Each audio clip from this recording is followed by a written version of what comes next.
Hey guys, this is the Writing Prompt channel.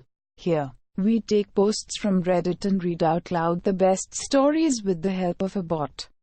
Enjoy this amazing story. The Writing Prompt by Usmog van Destro. You have just gotten a call from the hospital. Your wife is going into labor. You need to get there as soon as possible.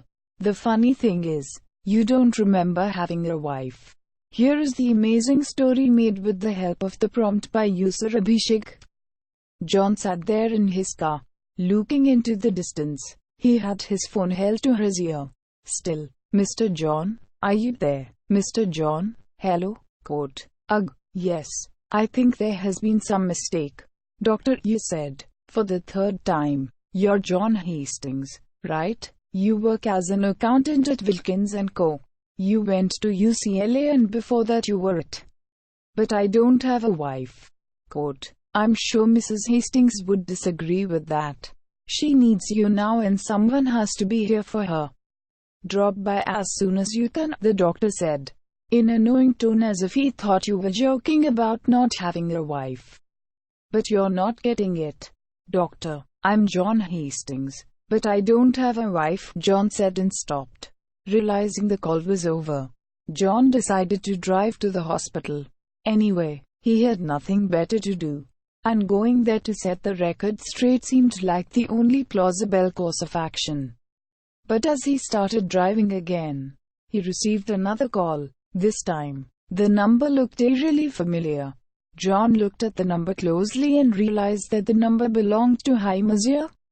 He picked it up, expecting to hear nothing. He had pocket-dialed a lot of people before but never himself. He was about to disconnect the call when he heard a voice from the other side. You don't deserve this life. This is mine, the voice of a man said. What? Who is this? John asked. I'm you. I'm sorry for this, the voice said. The manner in which the stranger said the statement sent shivers down his back. The voice did sound an awful lot like Hi Monsieur. What? Is this a joke? John asked, raising his voice.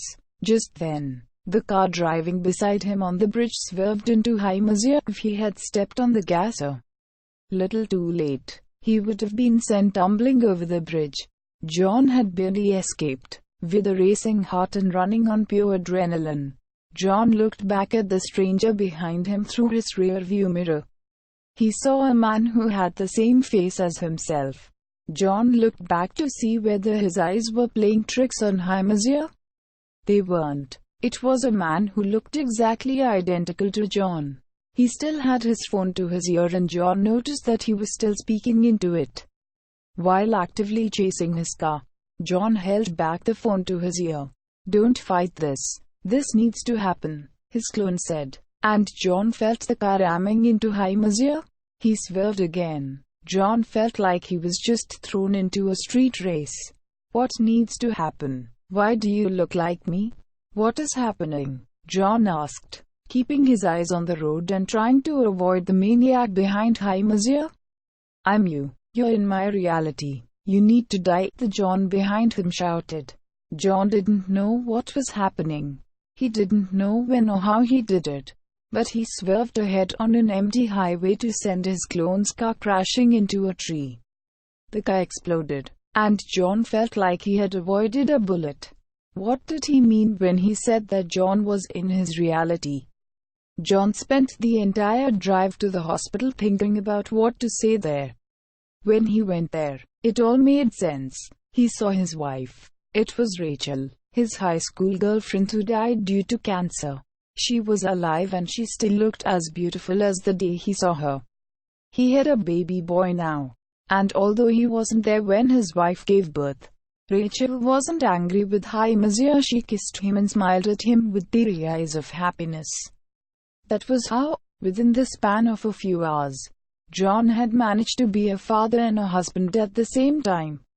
He spent the next few months happily. Rachel was a perfect partner and he loved his new life. It was all fine, until one morning, John saw that everything was gone. His wife was gone. His baby was gone. All her clothes, things which had magically shown up at his house one day, were all gone.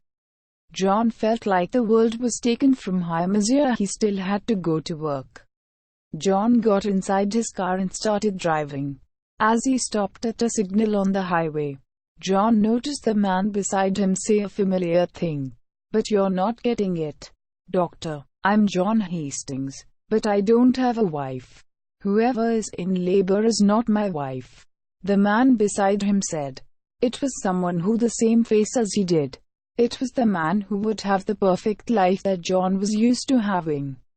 The signal lights turned green. John knew what to do. R. Abhishek. The end. Thank you guys for checking out this channel. Please subscribe, like and share this video. See you in next one. Thank you and goodbye.